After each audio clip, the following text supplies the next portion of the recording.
5 Startup Trends to Watch in 2022. As the Great Resignation continues in full swing, some people are skipping the job hunt altogether and pursuing entrepreneurship.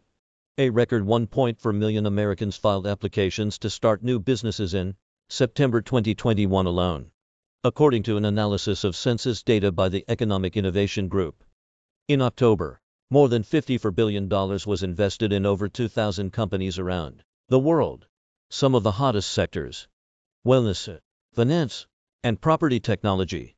As Knapp, founder and CEO of fitness startup CityRow, tells Fast Company, "I think we need to be prepared for anything in 2022. As such, we tapped Knapp and other experts to find out what trends this year holds. Events, in particular, may never be the same. That is a good thing for Alana Raw, co-founder and CMO of events platform buzzword, who is betting the future will be hybrid. The future is going to be about flexibility and choice," says O'Roy. "There will be large in-person events. There will be small in-person events. But each of those new ways of gathering will now have a virtual component as well. And that creates a lot of room for innovation." He isn't the only one who sees the advantages of a hybrid business. CityRow's Knapp thinks entrepreneurs are better off than before when it comes to raising capital. Likely will be a lot more remote fundraising, a lot more remote deal making, which has a lot of advantages to it, if you choose to see them, and just be able to make the best with every single card that you are dealt, even if it's something that you were not prepared for. I think that's what's going to separate the good from the exceptional entrepreneurs in 2022, says Knapp. The digital space isn't all about fundraising or hosting events. However, Neil Sequeira, co-founder and a partner at Defy Venture Capital, believes disruptions are ahead for legacy businesses.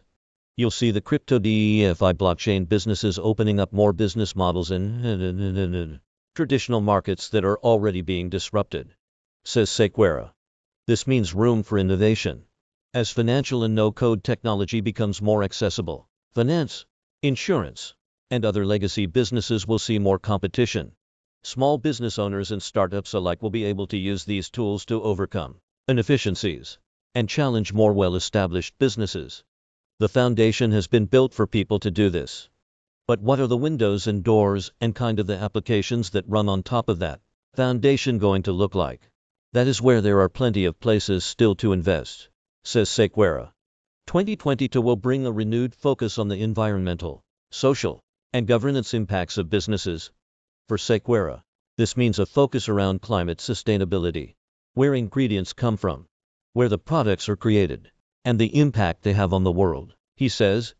But it doesn't stop with consumers and the products they purchase.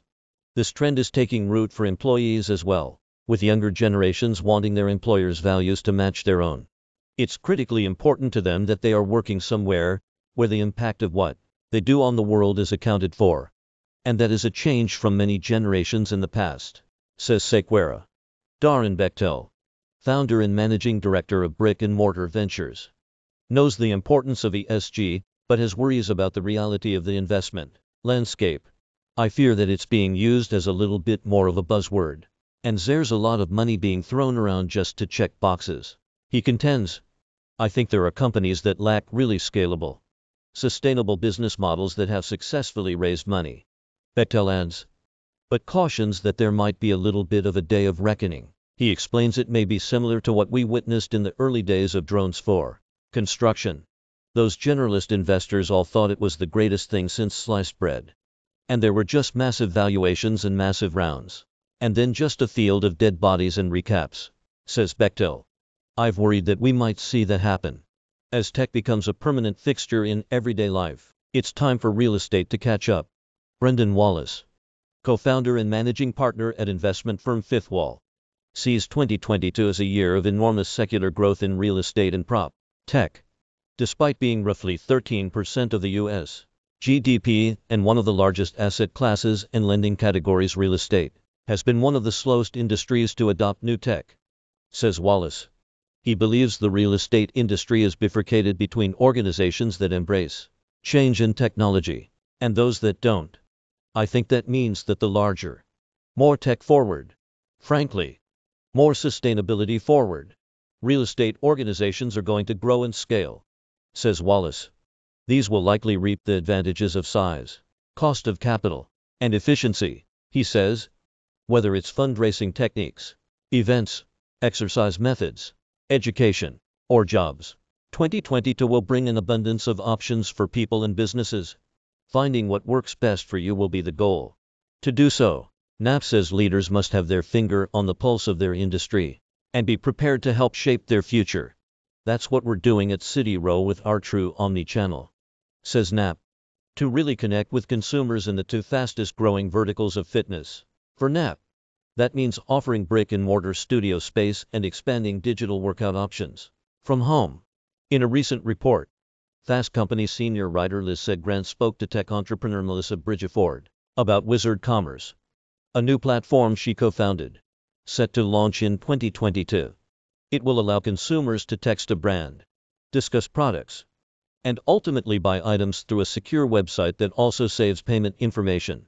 The fact that conversational, text-based commerce is so popular in Asia suggests that it could also take off here, Bridgeford said.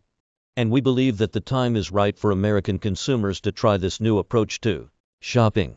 Sequeira of Defy observes, we've had this foundation of a change of distributed, both from a crypto and blockchain side, but also a workplace and people side of things.